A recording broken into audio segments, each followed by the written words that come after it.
भोपाल जैसी राजधानी केंद्र पे अभी 1956 में मध्य प्रदेश बन गया, लेकिन जीआईएस हमारे लिए पहली बार भोपाल में हुई और यशस्वी प्रधानमंत्री ने आशीर्वाद दिया। हमें इस बात का गर्व भी है और ये वो चीज है जिसके आधार पर हमने कहा कि हमारे राजधानी और ऐसे में जुड़े हुए प्रत्येक नगर पे ध्यान जाना चाहिए। और जीआईएस के बाद अब हमने अपने अलग अलग उद्योगों पे कि हमारे जिले में भी अगर माइनिंग के सेक्टर में कटनी का वजन है तो कटनी में देश भर के अलग अलग माइनिंग सेक्टर के लोग आना चाहिए। हमारा हिम्मत तब बड़ी थी जब हमने पहली बार ग्वालियर जबलपुर में इंडस्ट्री कॉन्क्लेव की।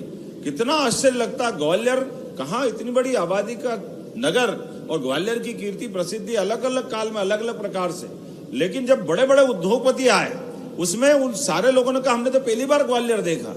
अब हमको तो ऐसा लगा कि ऊपर से गिरा के तीसरी मंजिल से अपने तो प्राण ही चले गए। जब ग्वालियर ही पहली बार देखेंगे तो बाकी राज्य के बारे में क्या होगा, क्या ग्वालियर, क्या जबलपुर, ऐसी सारे क्षेत्रों में।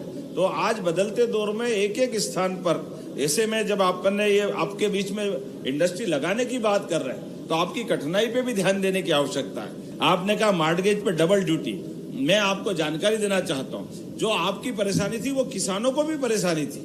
हमने सरकार के माध्यम से सभी वर्गों का ध्यान रखा।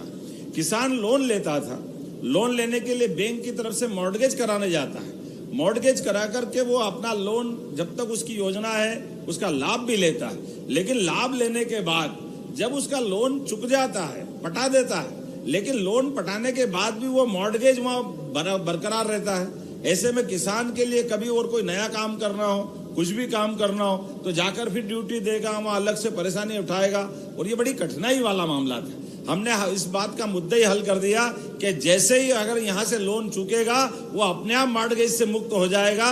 पूरे प्रदेश के सारे किसानों को ये लाभ दिलाया। मुझे लगता है आपकी भी समस्या वही है। अगर आपने कोई स्कीम बनाई और कोई स्कीम के आधार पर आगे बढ़े और आपने अपना जो भी कमिटमेंट था वो पूरा हो गया तो क्यों डबल ड्यूटी होना चाहिए। निश्चित रूप से अगली बार हम इसमें आपके इस सुझाव पे आगे बढ़ करके एमएसएमई को भी ये लाभ देंगे कि ये जरूरत नहीं है डबल मॉर्गेज की।